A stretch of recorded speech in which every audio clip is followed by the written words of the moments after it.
Hello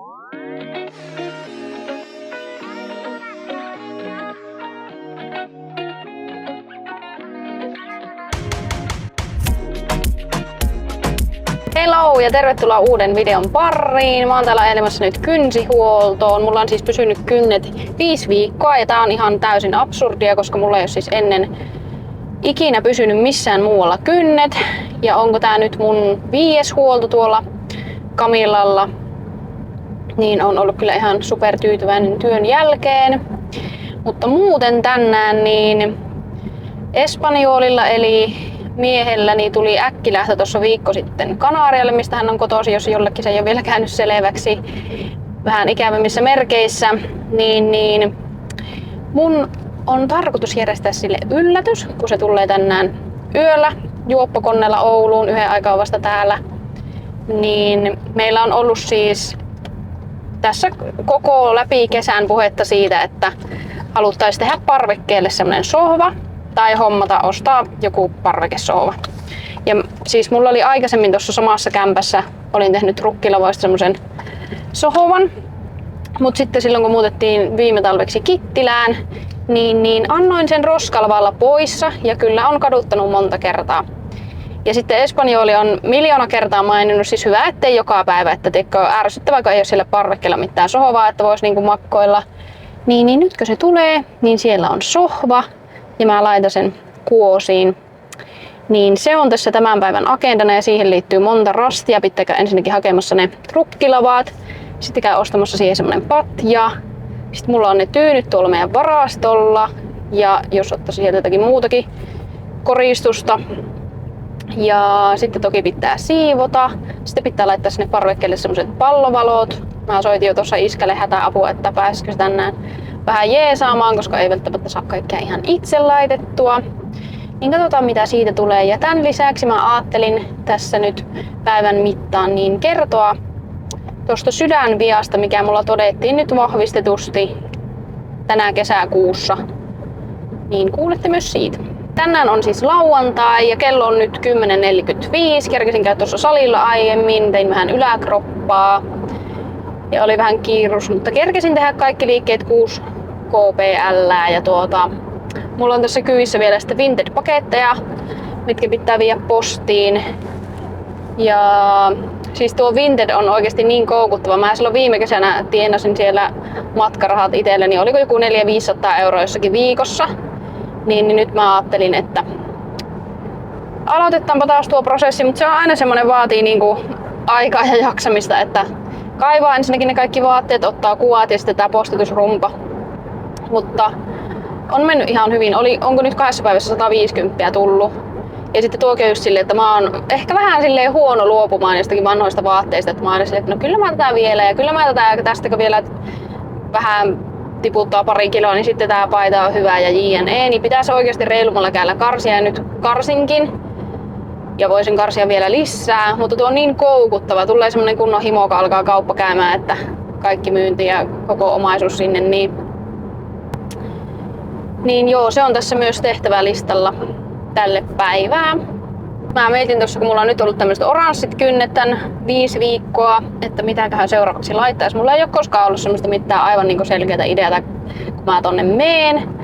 Mutta ehkä joku väri ja sitten Camilla on saanut inspiroida itse, että mitä laittaa. On siis ollut aina ihan superhyvät. Mutta mulla oli yhdet noista kynsistä oli semmoset niin kuin valkoiset, missä oli kultaisia juttuja ja ranskalaista manikyyriä ja näin. Ja sitten mä tein IG:ssä semmosen äänestyksen, että mitkä mun kynsistä on kaikista hienoimmat. Niin ne voitti ylivoimaisesti ja munkin mielestä ne on ollut ehkä näistä kaikista ykköslempparit. Niin mä mietin jotakin sen tyyppistä. Se on aina paha, kun pitää ajatella silleen, että nyt ne samat kynnet tulee olemaan sen seuraavan kuukauden. Ja tässä kuukauden aikana on mun synttärit, sitten on kaverin häät, Tukholmaan reissu, Norrköpingiin, lähdetään firman reissulle. Niin sille, että ne mätsää niin kuin kaikkiin sitten noihin tapahtumiin. Niin voi olla, että mennään jollakin vaalealla. Nyt on kynnet mintissä. Aivan siis superhyvät tuli jälleen kerran.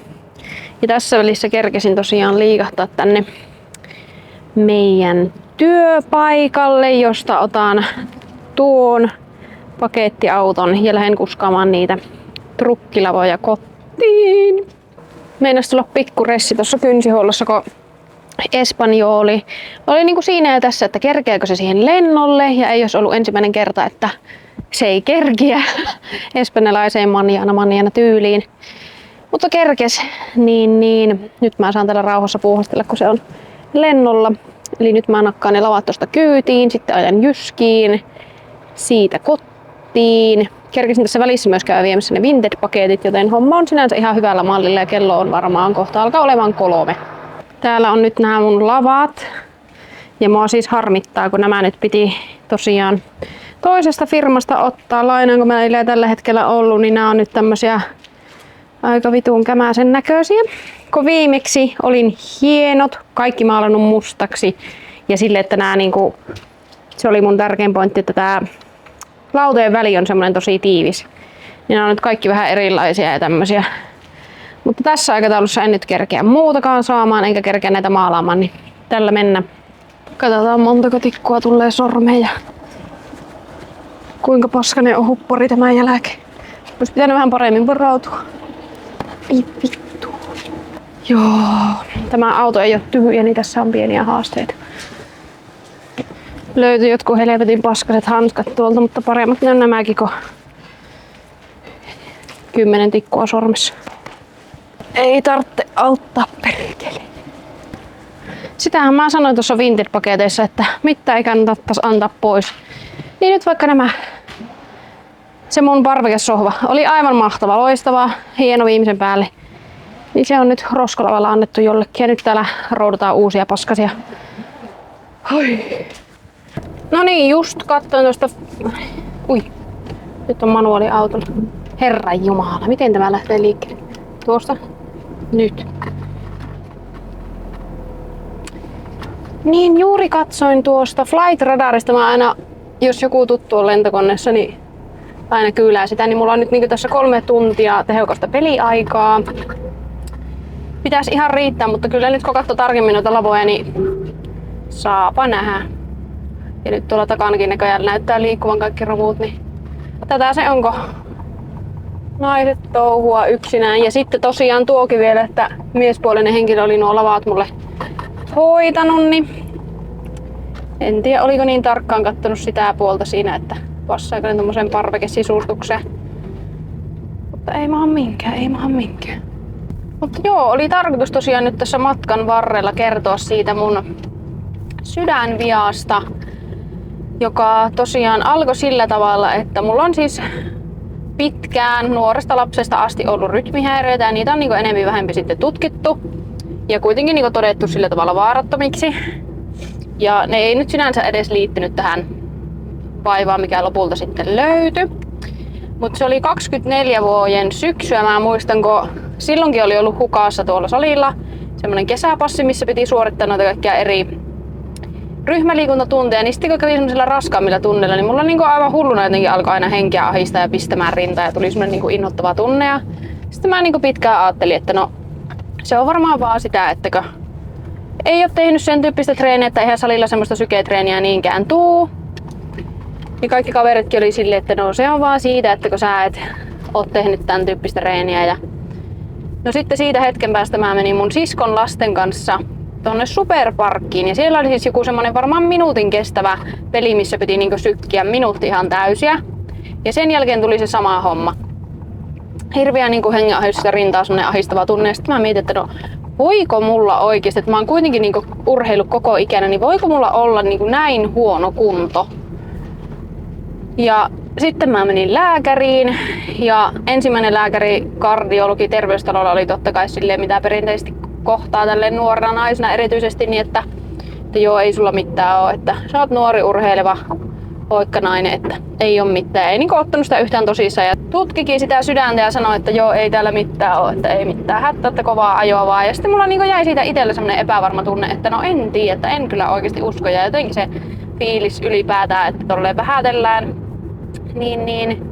Sitten menin toiselle naiskardiologille ja se sitä hullun kauan tutki. Ja tiedättekö tommonen tilanne, että sulla tutkitaan jotakin ja sitten siinä kestää kauan, niin se niin lähestulkoon jo tietää, että no siellä on jotakin. Ja mä olin heti silleen, että no niin, että mikä siinä on, yli puoli tuntia meni niin sen yliajan ja sitten kun ne tutkii, niin ne ei sano sen tutkimuksen aikana mitään, niin se on niin ahistavaa odottaa sitä vastausta.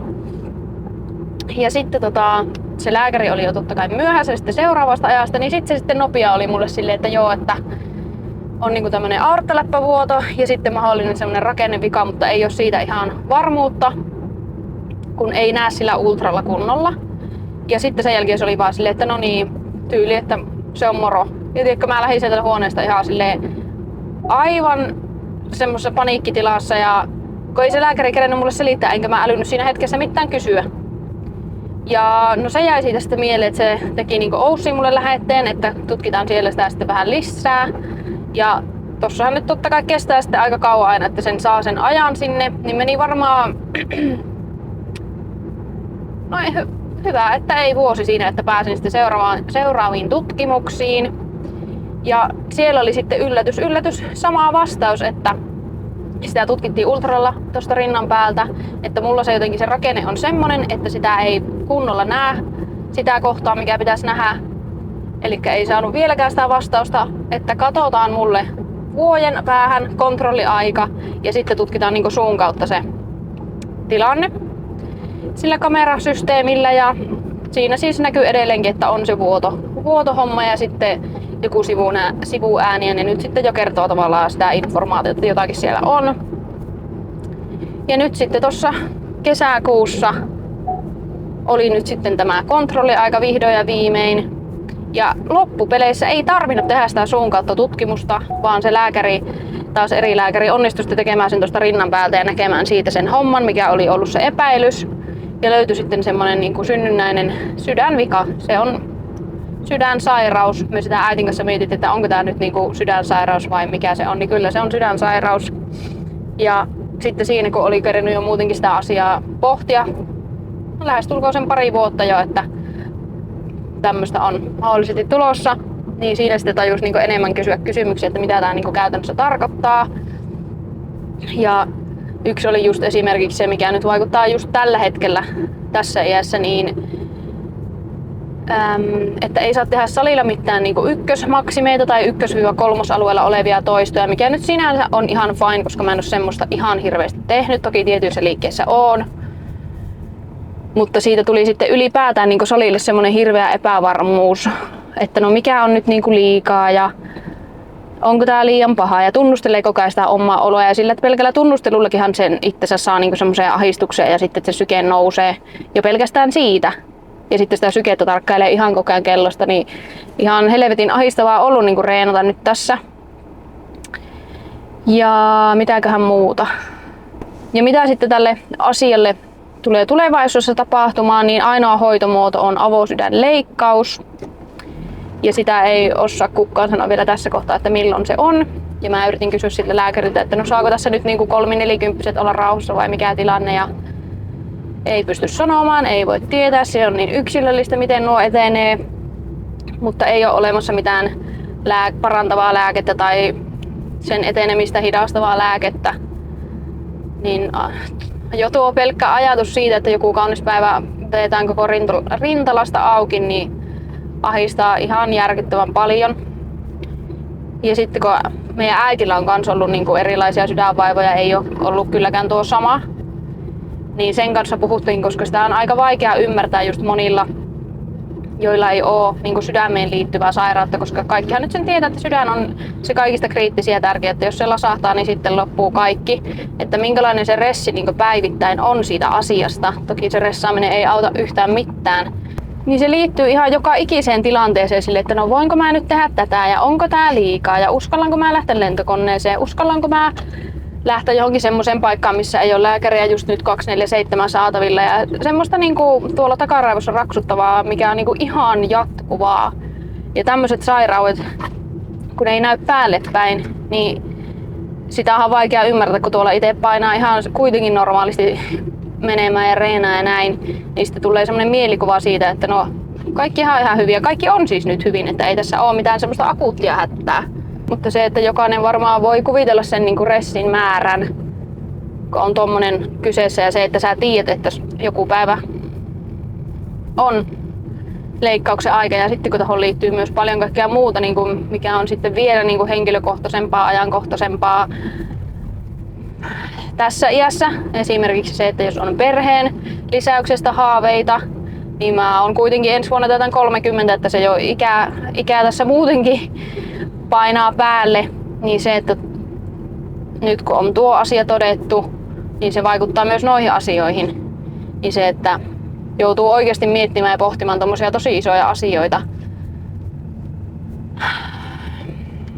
Mut sille ylipäätään niin tästä omasta jutusta ja kaikkien, kun joka ikisellä ihmisellä on jotakin omia haasteita ja sairauksia ja vaivoja, mitkä ei näy ulospäin, niin on tullut niin semmonen, että koskaan ei voi kenestäkään tietää ja sen takia pitäisi yrittää sillä tavalla kaikkia niin kohdella hyvin ja tästähän on paljon puhuttu just, että kun ei voi ikinä tietää mitä siellä ihmisillä on taustalla.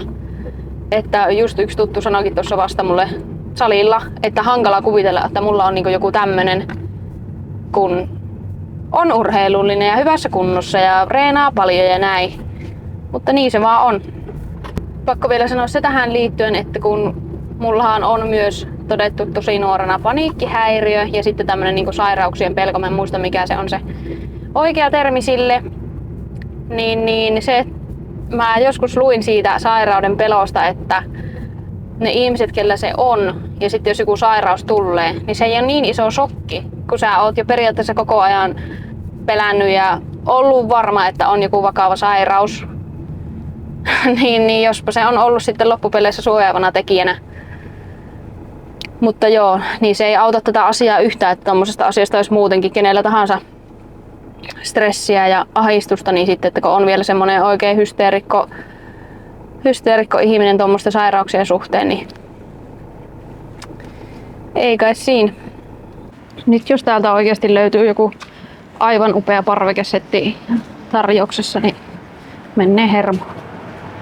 No niin, mä yritin vältellä katsomasta kaikkia parvekehuonekaluja, ettei ala sitten harmittaa, mutta patja löytyi. Ja sitten siihen päälle tämmönen peikelakaana. Aiemmin oli musta, mistä siis tykkään paljon, mutta sitten kun on valkoinen koira ja aurinko poltti myös sen mustan lakaanan pilalle, niin mennään peikelle. Nyt on sitten saavuttu tänne meidän hallille, jossa mulla oli tosiaan ton Kittilän aikana tavaroita säilössä. Niin täällä on siis vieläkin 1, 2, 3, 4, 5, 6, 7, 8, 9, 10, 11 laatikkoa ja kaiken maailman romuja. Niin mä en voi käsittää tällä hetkellä, että miten nämä kamat on mahtunut sinne kämppään. Me asutaan nyt siis tismalleen samassa kämpässä. Toki siellä on nyt 2 ihmistä yhden sijaan. Mutta siis ei näitä voi viedä sinne takaisin. Että täällä olisi kaikkia myytävää. Mutta nyt täältä otetaan tämmöiset kukkaruukut, jos näihin saisi mahdollisesti vielä kukat hommattua. Sitten mä haluaisin tän telineen saada kans sinne seinälle, mutta katsotaan saadaanko sitä nytten. Sitten olisi tollanen ruukku. Ja sitten on nämä tyynyt. 2 kassillista tyynyjä, niin ne menee siihen perfektisti. Joo, ja älkää tosiaan kysykö tästä, että nämä tavarat on tosiaan täällä kaiken romuun ja paskan keskellä. Täällä haisee semmonen bensa ja rakennusukko, niin täällä oli mulla myös aika paljon vaatteita säilössä. Niin niitä sai sitten tuossa vähän pestä, mutta yllättävän nopea se haju lähti. Ei paha. Apuumies tuli. Sai kuitenkin apua, kun yksin raahasin tuossa saakeli noita lavoja. Jalat ruveilla, no ei se nyt tässä näe. Piti soittaa tosiaan iskää hättiin, kun mä tajusin, että mullahan pitää kiinnittää sinne semmoset pallonvalot silleen hienosti. Niin eihän mulla mitään porakonetta oo. Ja liekö vittuuskaan riittää siihen, niin iskä onneksi pääsi kaveriksi. Ja sitten nyt kun katsottiin noita lavoja, niin just, että kun niissä on ne isot välit niissä laudoissa, niin sitä ei kyllä kerkeä tälle päivää tekemään, mutta sitten jatkossa siihen voi laittaa heti vaikka huomenna niin semmoisen levyn päälle, niin ne välit ei sitten haittaa siellä patjan alla. Ja sitten mä otin sieltä tommosen vielä tuolta varastolta tommosen lasisen pullon, missä on tommosia oksia pystyssä tai tommosia heiniä, mitä ne nyt onkaan, niin en oo mikään sisustus intoilija, niin ei ole oikein termit hallussa eikä muutenkaan mitkään sisustukseen liittyvä, mutta oiskin kiinnostuksen kohe. Mä oon aina haaveillut, että jos joku päivä haluan ihan varmasti omakotitalon, niin sitten sen saa kyllä joku muu niin suunnitella, että miten siellä kaikki laitetaan ja näin. Että semmoista luovuutta tai kiinnostusta ylipäätään johonkin sisustamiseen niin ei ole meikäläisillä ei yhtä. Ja tuo just perus silloin joskus 100 vuotta sitten, kun muutti tuohon kämppään ja piti silloin ostaa kaikki huonekalut uusiksi, niin mä ajattelin, että no sitten, että nämä on tämmöiset väliaikaiset ja katsotaan sitten jossakin kohtaa parempia ja näin. Niin edelleen on ne samat. Mutta nytkin kun tilanne on se, että tuo kämppä on tosi pieni, ihan liian pieni loppupeleissä niin kuin 2 ihmiselle, kun siinä oli tosiaan tarkoitus meillä asua nyt vaan muutama kuukausi ennen kuin oltaisiin lähdetty taas talviksi sinne Kittilään. Mutta nyt kun ei lähetäkään, mistä mä oon erittäin happy, niin sitten pitää alkaa jossakin vaiheessa kyllä katselemaan vähän isompaa kämppää. Täällä on nyt roudaus käynnissä. Kerettiin tosiaan jo asentaa tonne parvekkeelle nuo valot, kunnes totesimme, että ne valot ei pelaa. Mutta sitten itse insinööri sai valotkin toimimaan. Aina löytyy kikka. Mitä sanoit, että mikään homma ei jää tekemättä? Ei, yksikään homma ei jää tekemättä. Ainoa ratkaisu. No niin, lavat on nyt saatu sisälle kannettua. Ja näissähän oli pieniä korkeuseroja, kun nämä ei ole kaikki tosiaan samanlaisia, niin mestarihan se sitten Pikkujuttu. Eli yksi paha vilaatikko se reitti, niin saatiin vähän fylliä. Olisi pitänyt ottaa tästä kuvaa silloin, että minkälainen tää oli ennen. Ja nyt me mietittiin jo tässä, että kun nämä ei ole mitenkään erityisen puhtaita nämä lavat, että tuohon laittaisi jonkun helmalakanan tai sitten jotakin muuta vastaavaa peittääkseen nuo tai sitten maalaa. Ja aiemmin oli nämä 2 tuolia oli vaan tuossa tuolla puolella. Ja sitten otin tänne tämmösen tosiaan tän pullon. Ja katsotaan nyt, kun tämä vielä tästä viimeistellään ja nämä valot saatiin laitettua. On hyvä. Nyt Espanja oli yllätty. Siis meillä on tuossa parvekkeen pikkupöydällä tämmönen lasinen taso ja siihen yksi päivä suli aivan todella pahasti kynttilä. Ja mä oon siis semmonen ihminen, että sitten kun mulla iskee se inspiraatio, niin mä saan niinku kaiken tehtyä ja silloin kun sitä inspiraatiota ei oo, niin en saa mitään tehtyä. Mutta nyt sitten rappaan tämänkin tässä veksi.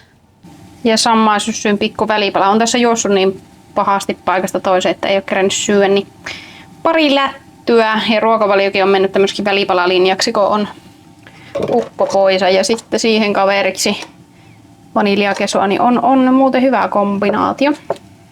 Täällä on tää meikäläisen Vinted Chaos vaatteita ihan hitosti. Tässä ei varmaan edes näy kunnolla, että kuinka paljon näitä oikeasti on. Niin joo, olisi vielä myytävää, mutta nyt pitäisi saada nää tästä, kun haluan siivota täydellisesti kodiin, että kun toinen tulee kotiin, niin on kivaa. Niin, että mihin hittoon mä laitan nämä. Kun ei jaksaisi varastonkaan viesti, kun noita alkaa tuosta yksitellen menemään, niin pitää varmaan tunkea vaan nyt johonkin vaatekaapin nurkkaan. Keitin tuossa itselleni kahvit. Ja nyt sitten aletaan laittamaan tätä patjaa. Tuolla vähän jo ukkonen jyrisee ja saet tulee kohta. Nice. Mua vähän pelottaa, että onko tää niinku liian ohut. Mut siellä oli tasan 1 kappale jyskissä jäljellä. Ja tää oli totta kai niistä kaikista kallein. Sitten kun tämmöistä prosessia on päättänyt alkaa tekemään, niin eihän sitä nyt voi enää siinä vaiheessa sitten peruuttaa. Kattokaa kun se on. Onko koko jopa? Se on täydellinen, mutta onko tää vähän vino? Mikä on vino?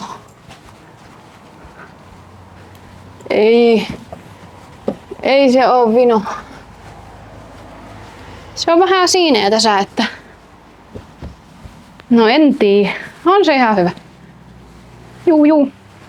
Sitten tähän laitetaan lakana. Nyt ei ole sitä helmalakana. Ja ärsyttää, kun mä vielä menin ostamaan lakana, niin olisin voinut ostaa se helmalakana, kun olisin älynyt.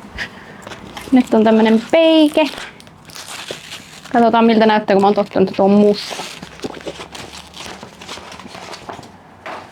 Noin. Kellohan on siis jo 7. Ja sisältä pitää vielä siivota. Katsotaanpa miten tämä tähän menee. Ihana kun nää haisee tämmöiselle puhtaalle, kun tuo ite puu haisee jotenkin semmoselle epämääräiselle. Minä en jaksa silittää, mutta oissa se hieno kun jaksas. No niin rutus. Tämähän se on sitten, että miten sen saa tuonne toiselle reunalle. Voi kun rutussa nyt tarvitsisi semmosen höyrystimen, vai miksi sitä sanot? Katsotaanpa miten tää nurkka onnistuu. Kyllä minä oon nyt jo iloinen, että mä päätin tämän tehdä. Siis se on ihan parasta oikeesti yllättää muita. Mä kyllä rakastan itekin yllätyksiä, mutta jos ei niitä saa ite, niin pitää sitten ite yllättää muita. No ei, kyllähän sitä itekin saa joskus jotakin, mutta best. En tiedä yhtään, että miten nämä tyynytkin nyt tähän istuupi. Pitäisi olla joku sisustussuunnittelija. Mutta ei tämä mikään mestariteos ole, mutta ja mä ainakin itse olisin innossa tämmöisestä yllätyksestä ylipäätään. Iines, tuupa testaamaan. Tuu tänne. Kato. Sä tiedät, meillä on ollut täällä ennenkin sohva. Mutta nyt ei ole musta lakana, koska se on sun syy. Se on sun syy. Samalla tavallahan ne karvat tähänkin tarttuu, mutta niitä vaan sitten näen, niin se keventää mieltä. Niin. Joo, kyllä se pitää. Siis onko tuossa Iineksen paska?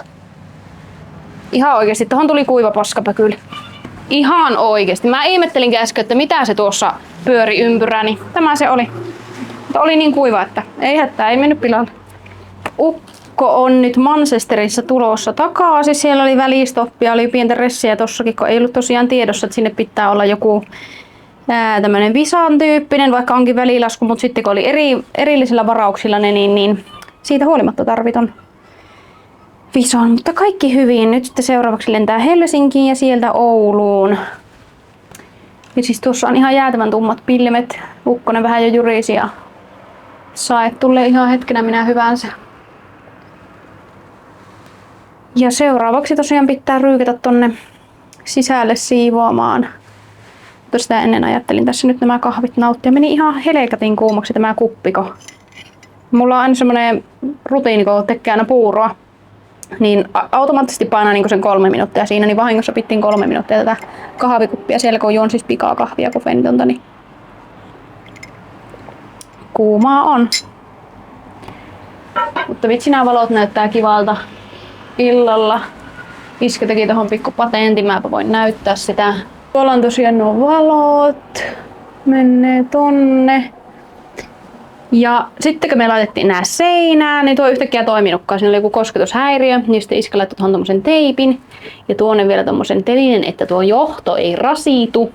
Ja tohon samaiseen telineeseen voi sitten laittaa ton töpselin, kun haluaa ne ottaa irti seinästä. Selitinköhän mä jo kaiken oleellisen siitä sydänviasta nyt tälleen pikakatsauksella. En halua silleen niinku ihan kirjain tarkasti jakaa mitään diagnooseja, mutta tosiaan se läppävuoto ja sitten semmoinen synnynnäinen vika. Ja kaikista enitenhän mua tuossa huolettaa se, että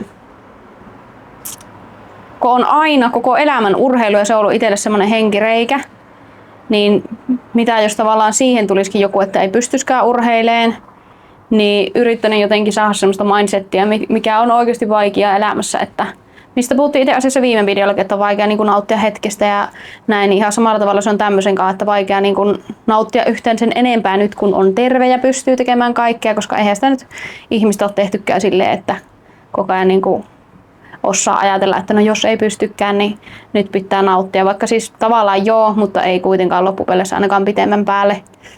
Mutta se treenaamisen osuus niin itseä kaikista eniten siinä huolestuttaa, että jos ei pystyskään. Ja mulle on silleen ihan sama, että jos mä en vaikka pystyisi tekemään jotakin ihan hirveitä syketreenejä, ei ole mikään oma intohimo koskaan ollutkaan. Nyt muuten jurisee ukkonen ihan kunnolla. Niin ei haittaa, vaikka ei pystyskään mitään syketreenejä tekemään, mutta kunhan pystyisi käymään salilla. Ja varmasti tommoset pilatekset ja muut on ok, koska niissä nyt ei silleen syke ole koholla, mutta joka tapauksessa. Ja nyt niin kuin seurataan vuosittain. Ja sitten se menee ihan täysin niiden kontrollien mukaan, että milloin se operaatio on, että siitä ei voi tosiaan tietää yhtään mitään. Ja sehän on niinku sitten läppäleikkaus, niin sekin kuulostaa semmoiselta vanhojen mummojen sairauksilta, mutta mulla on kaikki muutkin sairaudet oikeastaan semmoisia, mitä mulla on. Niin kuin mulla on vaikka tässä nyt puoli vuotta reilu, on siis kohta tulee vuosi täytä, että mulla on ollut silmässä joku lasiaisen irtauma. Niin siinä oli kans silleen, että on joku plus 60-vuotiaiden hyvin tyypillinen silmäjuttu. Niin kaikkea sitä on. Ei ole vielä 30 ja diagnoosilista on pitkä. Niin. Tältä tää nyt tällä hetkellä näyttäisi. Pitäisi sitten vielä illalla ottaa uutta klippiä, kun on pimiää. Siellä on apurini ja toinen puoli on sitten tässä. Ja tossa oli vielä noi. Olisin halunnut vielä jotkut kukat, mutta en nyt ihan tässä jaksanut lähteä mihinkään puutarhalle hakemaan multaa ja kukkia. Niin ehkä se ei ole niin iso asia, mutta veikkaan, että tää näyttää illalla oikeasti ihanalta näiden valojen kanssa. Ja nämä oli ne kupit, mitkä mä ostin Ikeasta. Söpöt. Nyt kun syksy tulee, niin teetä. Kaikista parasta tässä oli se, että mieheni lähetti äsken viestin, että voidaanko siitä huolimatta, vaikka se lento tulee niin myöhään silloin yhden aikaa Ouluun, niin hetki istua parvekkeelle. Ja mä olin silleen, juu, voida. niin. Mä haluaisin kuvata sen videon reaktion videolle, mutta en tule sitä tekemään, koska mä tiedän, että hän ei sitä halua. Niin se jääköön mysteeriksi sitten siltä osin. Ines approves. Sovit sisustukseen, Ines? Niin. Tuli vielä pikku muutos. Kello on siis 9 tasan. Mun sisko oli tässä lähellä ajelemassa, niin se tulee tässä piipahtaan. Sitten mulla pitää vielä käydä nopsaa tossa kaupassa. Sitten haluan viedä tuosta kaikki roskat pois, pullot pois. Sitten suihku, niin on freshinä. Ja olikohan vielä muuta. Mulla on huomenna viimeinen lomapäivä. Ja voi olla, että huomenna ei mitään kovin ihmeellisyyksiä tehdä. Ainakin mä käyn reenaamassa ja sitten auttamassa kaveria vähän hääjärjestelyissä. Mutta toinen osapuoli nyt kun se tulee tuolta reissusta, niin ei ole nukkunut ihan hirveästi, niin ei nyt mitään sen kummempia actioneita, mutta tärkeintä, että hän tulee takas kotiin, niin käy kyllä hyvin, että ei ole mitään pläänejä. Kello on 12:30 yöllä ja siis tää valot näyttää ihan super ihanalta. Tuohon mä laitan sitten vielä kynttilän ja samoin tuo. Hello! Se onkin nyt yhtäkkiä sunnuntai-päivä. Kävi tuossa eilen silleen, että perinteisesti amatöörin virheitä niin lähdin hakemaan Espanjolia tuolta lentokentältä silloin yhden aikaa yöllä. Niin jorisin teille vaikka mitä siinä matka-aikana, niin ei ollut sitten tuo mikki päällä. Niin ei tullut minkäännäköistä ääntä siihen. Sitten jos toki tuommoista yrittää tehdä uusiksi, niin ei sitä tule mitään. Ja olin niin ryytynyt ja väsynyt, niin se oli ehkä ihan hyvä ja tarkoitettu, että tämä ei sitten eilinen klippi tähän päätynytkään, mutta joo, nyt on menossa vielä ystävää auttamaan hääjuttujen valmisteluissa, sitten vien Vinted-paketteja, käyn ostamassa koiralle ruokaa ja siis eilinen yllätys meni aivan täydellisesti nappiin. Hän ei osannut arvata yhtään mitään ja mä tein silleen, että kun me tultiin kotiin, niin mä sanoin, että sun pitää auttaa tässä niinku ovella nyt minuutti. Sitten mä kävin laittamassa kaikki kynttilät sinne valmiiksi ja sitten, että hänen pitää seurata mua silmät kiinni ja sitten parvekkeella hän saa avata silmät. Niin oli siis aivan ihana reaktio ja onnistunut yllätys kaikin puolin. Ja mitä mä sitten eilen teille höpisin, niin sen, että nyt on tosiaan mulla viimeinen lomapäivä tänään ja tää viimeinen lomaviikko silleen vähän niinku kääntyi ikävämpään tunnelmaan. Niin tää oli taas hyvä muistutus ja opetus siitä, että mitä tahansa voi tapahtua milloin vaan kenelle tahansa. Ja nämä on aina sitten semmosia reality-checkejä, että mistä sitten yleensä seuraa se, että tulee semmonen tietynlainen kiitollisuus niihin asioihin, mitä on ja ihmiset, ketä on ympärillä. Ei jaksa valittaa niin pienistä asioista eikä hätkähä pikkujutusta. Enkä mä kyllä omasta mielestä hätkään, kun on tässä tapahtunut meidänkin perheessä jos jonkinnäköistä surua ja tragediaa viime vuosien aikana. Ja sitten se, että mitä mä oon itse oppinut varsinkin siitä lähtien kaikkien näiden niin kuin negatiivisten tapahtumien jälkeen, plus sitten sen jälkeen kun vaihoin tuonne Raksa-alalle töihin. Ja mitä mä oon yrittänyt itselle hokea niin kuin joka asiassa, mitä tekee. Että kun niin monesti jäähän miettimään sitä, että mikä on joidenkin muiden mielipide tietyistä asioista ja näin. Ja sitten jätetään tekemättä semmoisia asioita, mitä itse haluaisi. Niin aina, teki niin tai näin, niin aina on joku, joka valittaa ja vinkuu. Ja ikinä ei voi miellyttää kaikkia. Niin pitää tehdä juuri niitä asioita, mitä itse haluaa, mikä itsestä tuntuu hyvältä. Ja olla silleen kuuntelematta muita. Ja mä oon aina ajatellut, että pitää olla kuuntelematta muiden mielipiteitä silloin, kun se asia ei periaatteessa kosketa ketään muuta eikä satuta ketään. Niin silloin täytyy tehdä just niin kuin itsestä hyvältä tuntuu. Mutta tämä video oli tosiaan tarkoitus saada purkkiin kokonaisuudessaan jo eilen. Mutta en jaksanut enää sitten siinä 1-2 aikaa alkaa unisena mitään kuvaamaan, niin laitetaan nyt tältä erää pillit pussiin. Kiitos kun katsoit videon, tykkää ja tilaa kanava. Ja näemme ensi videon parissa.